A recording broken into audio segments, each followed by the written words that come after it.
Welcome back everyone. If you came from the previous video, thanks for clicking the thumbnail. If you didn't, let me catch up real quick. I recently installed a keypad deadbolt on my front door, and it turns out I also need to modify the door jamb in order to accept this reinforcement plate and the strike plate included with the kit. This is that process. As you can see, our reinforcement plate is bigger than our original strike plate. Not to mention, this thing is loose and doesn't fit very well. But you can't so easily just pull this out. On the back side of the trim are some screws that are attaching it to the wood. Now, I think the best way to go about it is to remove your door trim. However, I don't want to do that. I don't want to risk damaging the trim. As an alternate, what I think I'm going to do is just use a Dremel tool and cut this out. Okay, just use steady hands like a surgeon. You will be okay.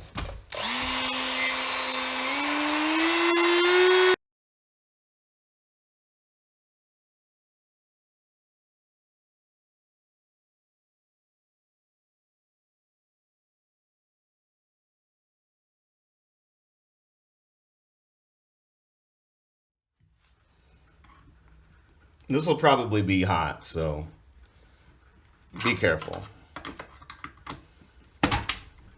Looks like we might have a little bit more to do here. Well, maybe not. There we go. Okay, as you can see, we got rid of this very well. There's no sharp edges for you to cut yourself or anything like that. And a little wood filler and a little bit of cleanup, and this will look real good. The next step is to trace out where your reinforcement plate and strike plate are going to be. In my case, I've already got an existing hole here, so it's real easy for me to line this up. But obviously, we need to extend this. So let's just take a pencil and trace around. We'll know exactly where this is going to go. As you'll notice, the reinforcement plate and the strike plate are thicker than the current mortise that's in the door. So what I'm going to need to do, as opposed to using a Dremel tool, is go get a 1-inch chisel and chisel these out in order to make these fit. Now it's time to use our 1-inch chisel and chisel this out. I'm going to line on the top mark best I can.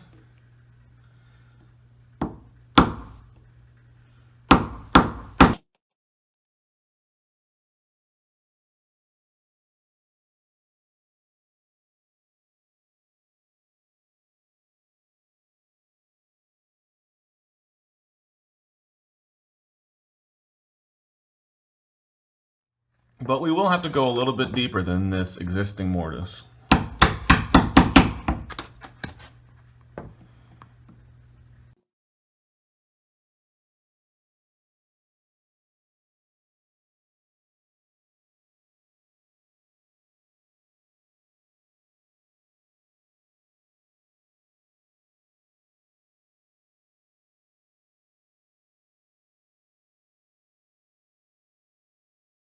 Now hopefully this is good enough to where I can at least fit this in.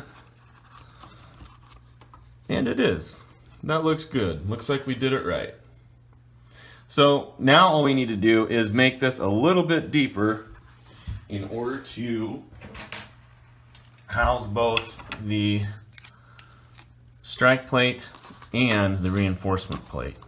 So you can see that we're just the reinforcement plate, we'd be good. We're nice and flush.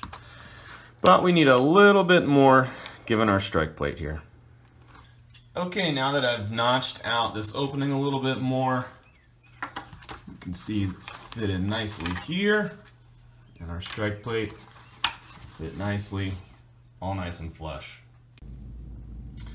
Okay, now we need to insert our screws into this reinforcement plate, so I'll just mark the center of both these holes. I'm going to use a 1/8 drill bit, but you could probably size down if you wanted. Don't go too far. 3/4 of an inch or an inch is good enough.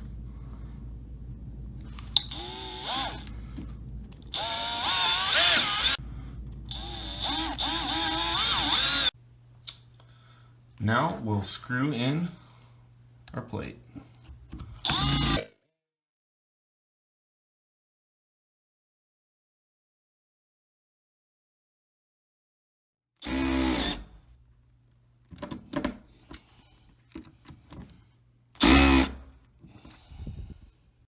Now we'll install the strike plate. No need to pre-drill these. Okay, minus paint, this is our finished product. Nice and flush on both sides. Door latches perfectly. Okay, that's it. The door jamb's good to go with the new strike plate and the reinforcement plate. It really wasn't that difficult. I've never done that before, and I got those chisels from Harbor Freight for about $5 or $6. So it is something you can do at home. And hey, if this video helped you, please help me and hit that subscribe button. It goes a long way in making this channel successful. Thanks a lot and have a great day.